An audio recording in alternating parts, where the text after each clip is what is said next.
Long ago, in a forgotten village where maps curled at the edges and clocks never ticked on time, there stood a library that only appeared at midnight. No one knew where it came from. It didn't have doors, just a swirling mist that parted when you whispered your name. Inside, books whispered back, shelves floated, candles hovered in midair.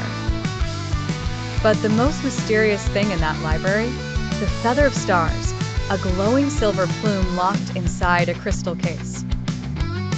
Legend said it could grant one wish, but only to the reader who finished the unwritten book. One cold night, Alara, a curious young girl from the village, stumbled upon this extraordinary place while chasing after a firefly. With her heart pounding and eyes wide with wonder, she dared to whisper her name into the mist. As it parted to let her inside, she felt like she had stepped into a dream. As Alara wandered among the floating shelves, she heard the books whispering tales of places unknown and promised wisdom untold. Her gaze finally caught the shimmering iridescence of the Feather of Stars. It rested within its crystal case on a pedestal behind the largest bookshelf. Remembering the legendary magical wish, Alara took it as her quest to finish the unwritten book. The librarians, amorphous beings made of dust and shadow, guided her to a blank tome.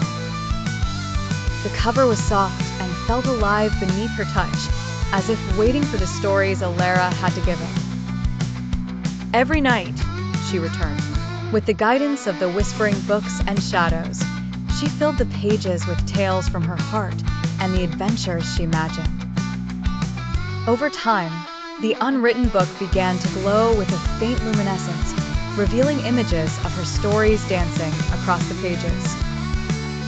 However, as the last page was about to be filled, the library began to tremble. The air around her became alive with ancient energy, for the final words in the unwritten book would determine the Feather's fate.